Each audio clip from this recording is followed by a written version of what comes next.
अस्सलाम वालेकुम। Last class में जो हमने काम करा था that was of the normal distribution की प्रॉपर्टीज कुछ स्टार्ट करी थी हमने। हमने बात करी थी कि अगर आपके पास कुछ वैल्यूज गिवन हो तो आप उससे अपना जेड स्कोर फाइंड कर सकते हैं, कि आप बता सकते हैं कि कितने परसेंट डेटा इस रेंज के अंदर फॉल कर रहा है। सिमिलरली हमने इसका ऑपोजिट काम भी करा था, कि जहाँ पर हमने ये बात करी थी कि अगर हमें कोई टेस्ट स्कोर दिए हुए हैं, आपको जेड स्कोर दिया हुआ है, तो आप उसे कॉरस्पॉन्डिंग जेड स्कोर एंड उससे कॉरस्पॉन्डिंग वैल्यूज भी फाइंड कर सकते हैं। Just like there was a question जहाँ पर आपसे पूछा गया था कि बिटवीन 27 एंड 31 पॉइंट्स आपका जो है वो an American household generates an average of 28 pounds of newspaper for garbage recycling. Assume the standard deviation is 2 pounds. If a household is selected at random, find the probability of its generating between 27 and 31 and pounds and more than 30.2 pounds. तो हमने इसके लिए दोनों के लिए काम करा था, जहाँ पे हमने बात करी थी कि हाँ जी हम यहाँ से जेड स्कोर फाइंड कर सकते हैं, एंड जेड स्कोर के थ्रू हमें ये बात पता चल जाएगी कि कितना एरिया है। क्योंकि हमारे पास, अच्छा जी, पहले जो हमारे पास वो जेड स्कोर प्रोवाइडेड था, हम उसकी प्रोबेबिलिटी फाइंड कर रहे थे। एट द मोमेंट हमारे पास जो है वो चीज है कि हमारे पास जेड स्कोर भी प्रोवाइडेड नहीं है, हमें mean and value and standard deviation provided है। सो इसके अकॉर्डिंग हमने काम करा था और फिर जेड स्कोर फाइंड करने के बाद उसकी प्रोबेबिलिटी को फाइंड कर रहे थे। Is that clear to all of you? आप लोगों को वो क्वेश्चन याद है, आपके पास हुआ है?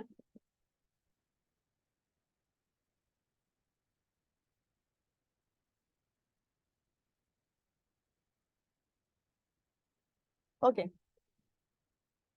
सिमिलरली अब हम दूसरा काम जो कर सकते हैं वो क्या कर सकते हैं कि भाई अभी तक तो हमने स्टैंडर्ड डेविएशन ये चीज थी, अब आपको एक्स की वैल्यू ही प्रोवाइडेड नहीं है। लेट्स सपोज अब मेरे पास एक्स की वैल्यू ही नहीं है, अब मुझे ये वैल्यू फाइंड करनी हो कि एक्स की वैल्यू के अंदर हमें कैसे पता चल सकता है कि ओरिजिनली कट ऑफ वैल्यू क्या थी या ओरिजिनली रेंज क्या थी इस पूरे डेटा फॉल की।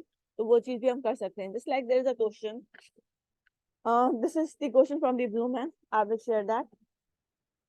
अभी आप सिर्फ सुन लें ध्यान से, आप लोगों को समझ आ जाएगा, फिर मैं शेयर कर लूंगी। This is the example number 6.9 of your blue man book. To qualify for a police academy, candidates must score in the top 10% on a general abilities test. अच्छा जी, टॉप 10% का मतलब क्या है यहाँ पे?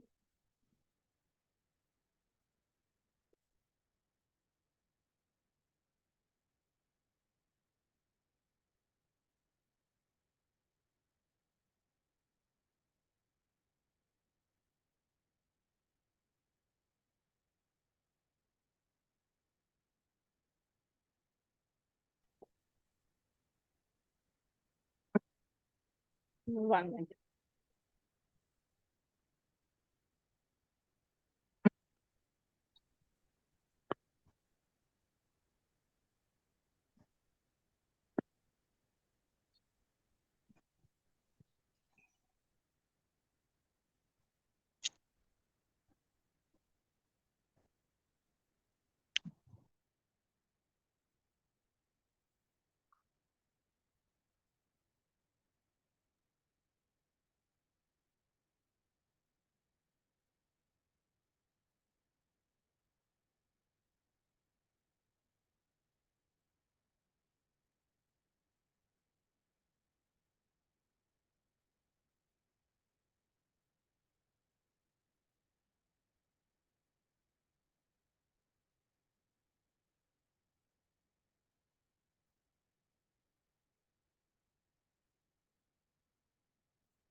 ओके, जैसे अभी है अब इसके ऊपर वो करते हैं। मेरे पास अगर ये नॉर्मली डिस्ट्रीब्यूटेड कर्व है और मैं यहाँ पे बात करती हूँ टॉप 10% की। अभी टॉप 10% का मतलब क्या है if this is my normally distributed curve, top 10 का मतलब ये वाला एरिया, जो हाईएस्ट वन वैल्यूज हैं उनका एरिया। अगर मुझे कहा जाता बिलो 10, तो यहाँ पर हम बात कर रहे होते इस 10 की, इस एरिया की, यहाँ पे जो एरिया आता उसकी। और अभी एट द मोमेंट हमसे कहा है टॉप 10%, तो टॉप 10 का मतलब क्या है कि आपके पास जो वैल्यू आए वो कौन सी वाली हो, ये वाली वैल्यू होनी चाहिए। अब अगर इसके ऊपर है, अच्छा जी इसके बाकी क्वेश्चन पढ़ लेते हैं।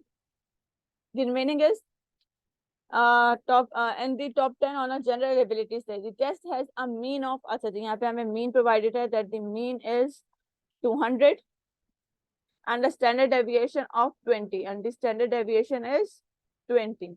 Find the lowest possible score to qualify. Assume the test scores are normally distributed. अब क्योंकि अगर जब इन्होंने ये चीज लिखी कि नॉर्मल डिस्ट्रीब्यूटेड है तो ही हम ये चीज अप्लाई कर सकते हैं, वरना हम ये चीज अप्लाई नहीं कर सकते थे। अच्छा जी, जब हमने ये बात कर रहे हैं कि ये चीज आपके पास कहाँ तक है, नॉर्मली डिस्ट्रीब्यूटेड कर्व है, और दूसरा हमारे टॉप 10 स्कोर के ऊपर बात कर रहे हैं, तो यहाँ पर मेरे पास क्या चीज आएगी कि यहाँ पर आप you will subtract greater than 0.10% है, that means it should be subtracted from 1, 1 minus 0.1, that should be equals to 0.9। हमने 1 से सब्ट्रैक्ट क्यों करा, रीजन है इसके भाई टोटल स्कोर तो कितना होता है हमारे पास, वो 1 है, और आपके पास टॉप 10 के अंदर बात कर रहे हैं, तो ये 0.1, 10% का 0.1 आपको सब्ट्रैक्ट करना है, जो हमारा आपका क्या होगा, कट ऑफ स्कोर होगा, कट ऑफ डे वो पॉइंट होगा। अगर यहाँ पे आपके पास 20% होता, 25% होता, तो आप वही काम कर रहे होते, 1 माइनस 25% या 1 माइनस 20% या 1 माइनस 30%, वट एवर। 70% होता तो आपका 1 माइनस 30% कर रहे होते। Okay, can you find the Z score for this one? Find Z score.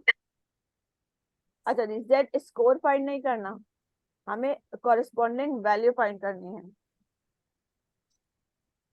हमें कॉरेस्पॉन्डिंग वैल्यू फाइंड करनी है, हमें जेड स्कोर करना है, तो दैट इज जेड स्कोर आपके पास क्या आएगा, finding the Z score for this value. अच्छा जी, अगर आप अपने टेबल में 0.99 की वैल्यू देखिए, तो 0.99 की 0.9000 की वैल्यू वो कहाँ आ रही है, तो आपको वहां पे अपने उसके अंदर नोट करना है इन योर जेड स्कोर 1।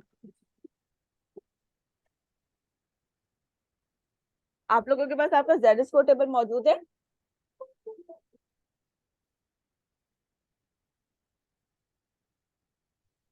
आप लोग रिस्पॉन्ड करेंगे तो ज्यादा अच्छा होगा।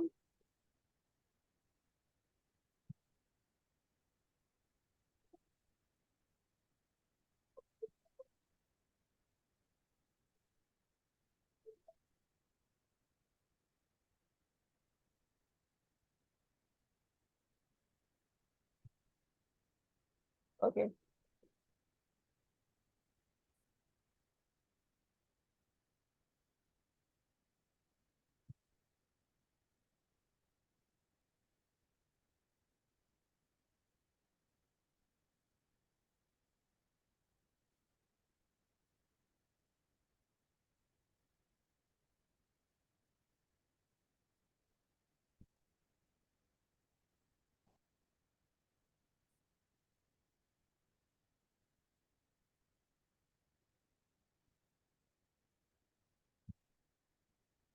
Okay, now see over here, मेरे पास जो वैल्यू है जेड स्कोर की, जेड स्कोर के लिए दैट इज 0.9, 0.9% डेटा एरिया है, मेरा एरिया जो है वो क्या है, 0.9 है।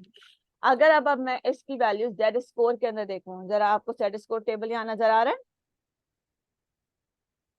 Can you see this Z score table? अगर अब आप यहाँ नोट करें तो मुझे जो वैल्यू चाहिए वो चाहिए 0.9। 0.9 की वैल्यू अगर आप नोट करें, यहाँ पर नहीं, not in this Z table, मुझे इस एरिया के जो यहाँ पे आपके पास वैल्यूज लिखी हुई है 0.5, 0.7, ये वाली वैल्यूज जो लिखी हुई है, इनमें चाहिए 0.9।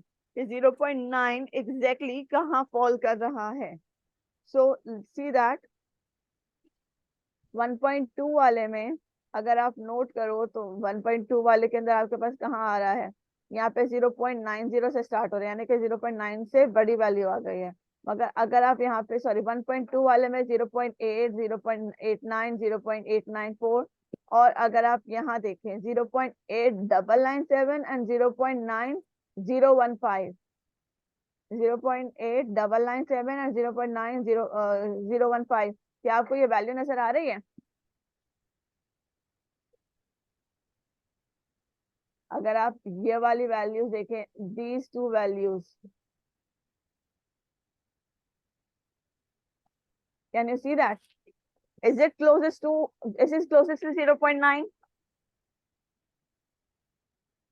Which one is more closest, 0.8997 और 0.9015?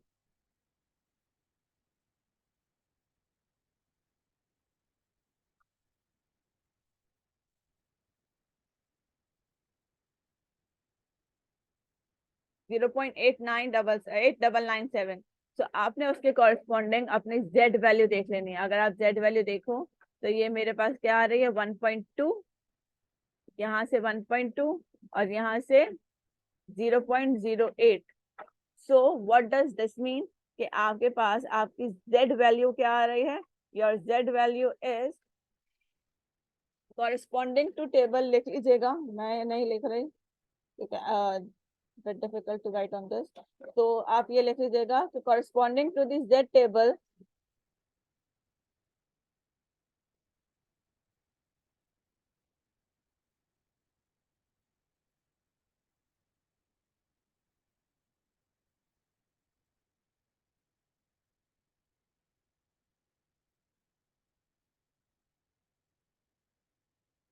corresponding Z value for 0.9 is 1.28। Hope so ये बात समझ आई है कि मैंने ये वैल्यू कहाँ से देखी है।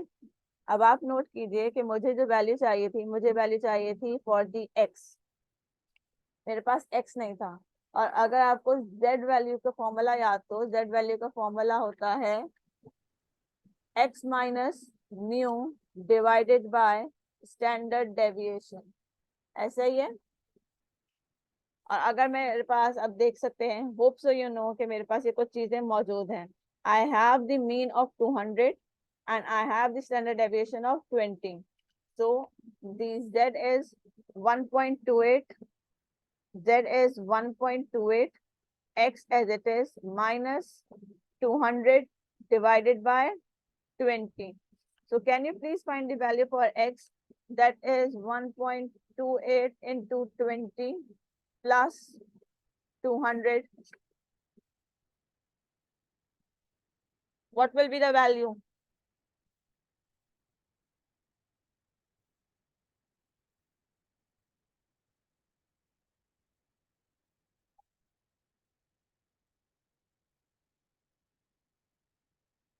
1.28 into 20, 25.6 plus 200, that is 225.6 आ जाएगा, या 226 के अराउंड हम इसके ऊपर बात कर सकते हैं। So the value is 226। अच्छा जी, बेसिकली हमारे पास जो वैल्यू आ रही है वो आ रही है, दैट इज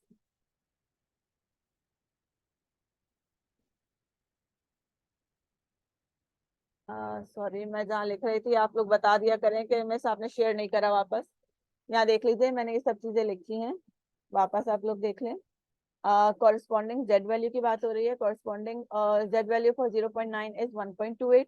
हमें चाहिए एक्स की वैल्यू। एक्स की वैल्यू के लिए हम, हमारे पास जेड वैल्यू का फॉर्मूला, जेड स्कोर का फॉर्मूला मौजूद है, that is X minus mu over sigma. जब इसके अंदर हमने वैल्यू सब्स्टिट्यूट करी, we are getting the value,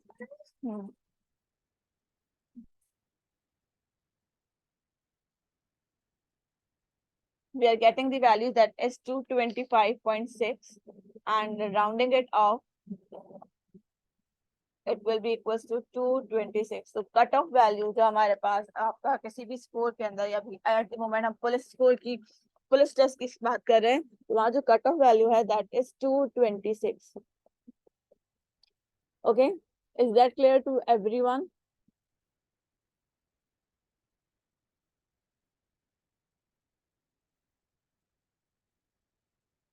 okay, let's have a similar question. अब आपको यहाँ पे तो पहले तो आपसे कट ऑफ था, अब आपको रेंजेस प्रोवाइडेड है कि आपको रेंज बतानी है, टेस्ट स्कोर बताना है या जेड स्कोर पूरा एक्स वैल्यूज बतानी है for the range of values. The question is for a medical study, let me open that.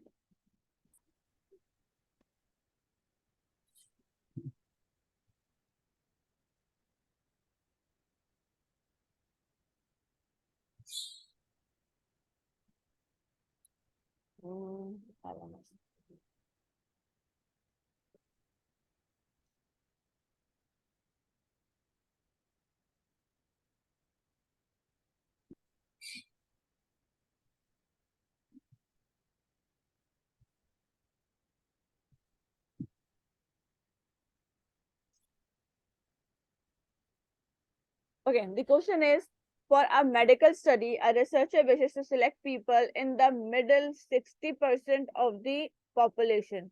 Middle 60% of the population, यानी कि लेफ्ट साइड पे भी एंड राइट साइड पे भी दोनों पे आपको मिडिल 60% पॉपुलेशन रिक्वायर्ड है.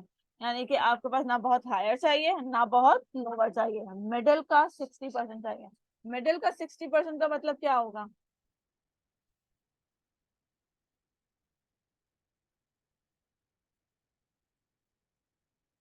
हाँ जी, what will be the meaning of middle 60%?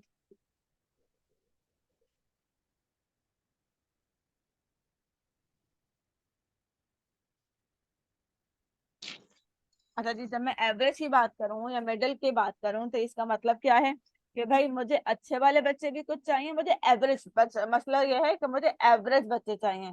एक वो लोग हैं जिनके मार्क्स अबव, क्या कहना चाहिए, 30 50 प्लस 80 है, अबव 80 है, मुझे वो नहीं चाहिए. ठीक, मुझे वो बच्चे भी नहीं चाहिए जिनके मार्क्स बिलो 30 हैं, मुझे वो भी नहीं चाहिए. मुझे चाहिए मिडिल का 60% data. What does that mean? कि जहाँ पे 30% आपके वहां से भी आ जाए और 30% वहां से कम हो के बीच का मिडल चाहिए मुझे. अच्छा जी, अब अगर मैं इसको अपने टेबल के अंदर या अपने ग्राफ के अंदर शो आउट करना चाहूँ तो वो किस तरीके से होगा? दैट इज, अच्छा the question is different, new question. So this is saying if this is your normally distributed curve, so I need 30% from here and 30% from here, the total of 60% data. मुझे यहाँ से भी 30% चाहिए और यहाँ से भी 30% चाहिए. So I need that value. ये आपको टोटल ऑफ मिडिल 60% चाहिए. तो यहाँ पर आपके पास वैल्यूज क्या आएंगी? एक तो कि आपके पास ये वैल्यू होनी चाहिए, एक तो 0.5 प्लस और एक तो 0.5 minus. 0.5 plus 30% that is 0.3 and 0.5 minus 0.3%, 0.3 that is 0.2. So I need the value from 0.2 till 0.8. अच्छा जी, यहाँ से क्योंकि ये मिडल है, आपस में से आप जब बात कर रहे हैं for a total of middle 60% means 30% right and 30% left from the center. So 30% from right and 30% from left from the center. Center से left and right पे आपको 30% चाहिए. तो center मुझे पता है क्या होता है, 0.5, 0.5 plus 0.3 that will gives you 0.8 and 0.5 plus 0.3 that will gives me 0.2.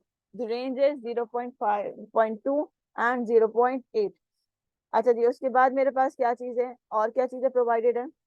If the mean systolic blood pressure, अब यहाँ पे आपको जो मीन सिस्टोलिक ब्लड प्रेशर दिया हुआ है, mean is equals to that is 120 and the standard deviation is 8. The standard deviation is 8.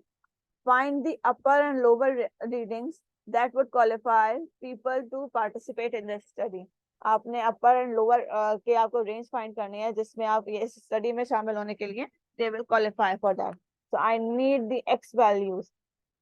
अच्छा जी, for the X values I need to find the Z score, क्योंकि मुझे जेड स्कोर के बगैर मैं फाइंड नहीं कर सकती.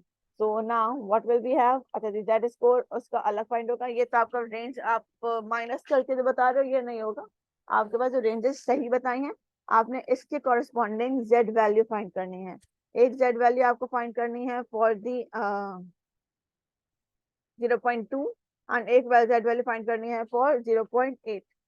अच्छा जी, अगर मैं यहाँ पे z फॉर फाइंड करूँ, z for 0.8, corresponding value for z is equals to corresponding value for 0.8 that will gives me. अच्छा जी, शेयर कर लेती हूँ मैं आप लोगों का टेबल जहाँ से आप लोग देख रहे होंगे.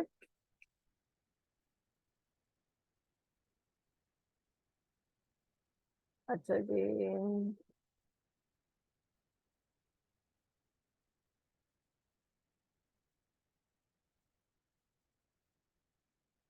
अच्छा जी, जूम मीटिंग एंड हो तो प्लीज खुद से ज्वाइन कर लीजिएगा वापस.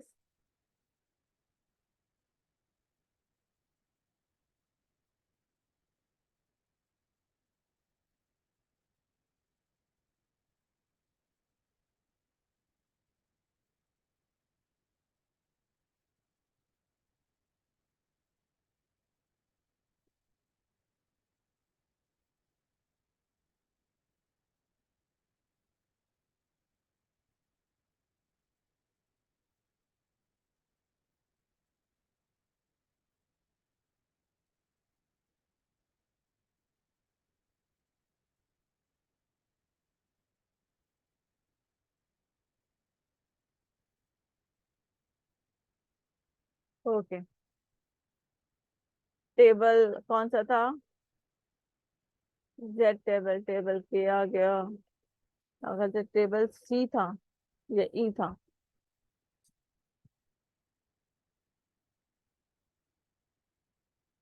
Okay, this one is the table. अच्छा जी, अब मुझे वैल्यू चाहिए for the corresponding value of 0.2 and 0.8. अब मुझे यहाँ पे वैल्यूज जो मिलेंगी वो कहाँ मिल सकती हैं.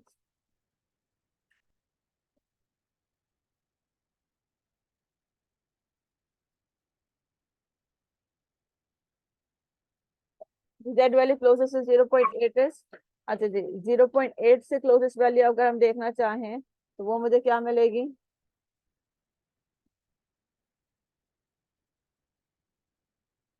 0.8 नजर आ रहा है मुझे 0.8 की ही लाइन में. अगर आप मैं नोट करूं तो 0.8023 and 0.7995. 0.7995 hope so that is more closest.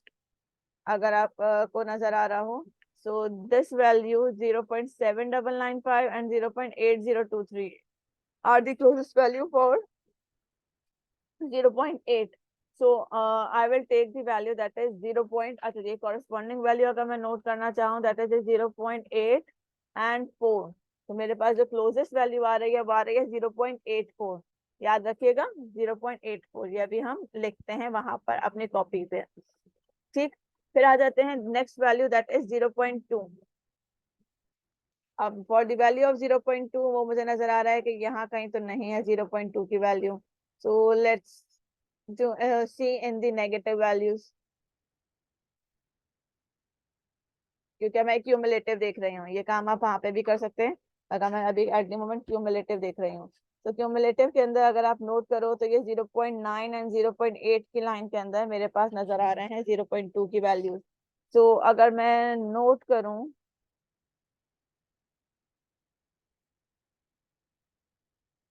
the values are.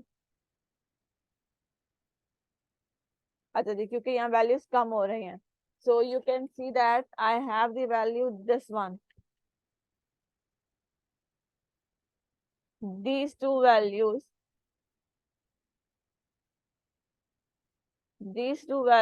are closest to 0.2. Can we see that? 0.2005 and 0.1977. And hope so you can identify which one is more closest to 0.2, which one is more closest.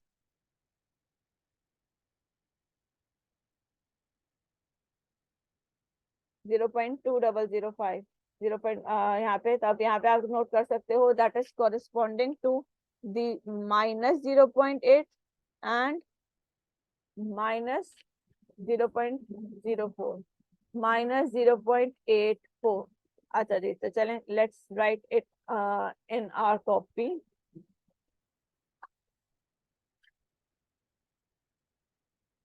So the corresponding value for Z 0.8 is 0.84, and for Z is equals to 0.2, I have the value that is minus 0.84.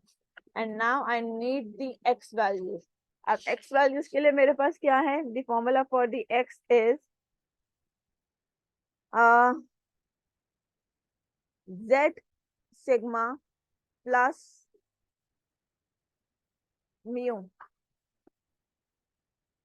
ये formula कहाँ से आया? वही Z is equals to X minus mu divided by sigma. अगर मैं इसको multiply करती हूँ तो Z dot sigma plus mu ही आता है. And hope so you know कि अब आपके पास वैल्यूज क्या आई हैं. For 0.84, the X is equals to 0.84 into sigma was 8 plus mu was 120. यहाँ लिखा हुआ है, आप लोगों ने अगर नोट कर रहे हैं, आप लोगों ने देखा होगा. The mu is 120 and sigma is standard deviation is 8. Can you please find the value for this one?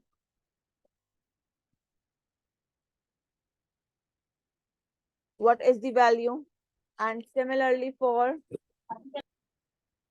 minus 0.84, you will have X is equals to minus 0.84 into 8 plus 120.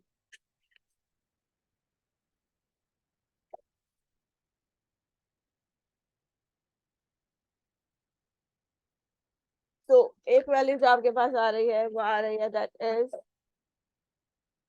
126.72 and another one is 113.28. ऐसे ही है. If you have your calculators,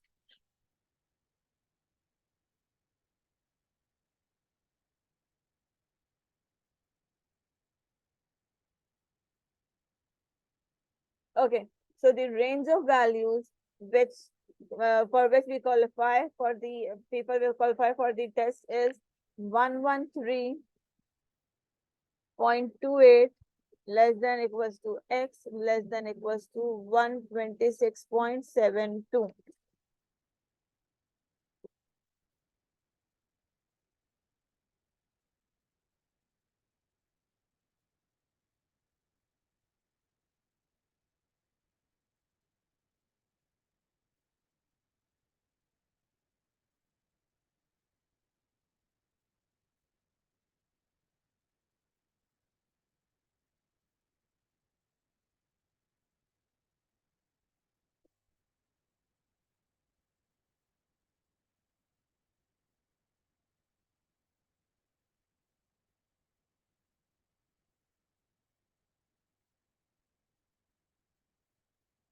Okay, let's have some more questions from another book.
Okay.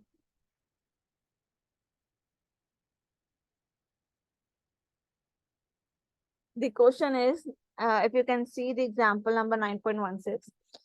A lawyer commutes daily from his suburban home to his midtown office. Average the trip one way takes 24 minutes with a standard deviation of 3.8 minutes. आपके पास provide कर दिया गया mu, that is 24, and the standard deviation sigma is 3.8 minutes. Assume the normal distribution of the trips times to be normally distributed. What is the probability that a trip will take at least half hour? What is the probability that a trip takes at least half hour? 24 minutes लेता है और standard deviation 3.8 minutes है, यानी कि ज्यादा से ज्यादा जज के अंदर होता है वो डेविएट करके 3.8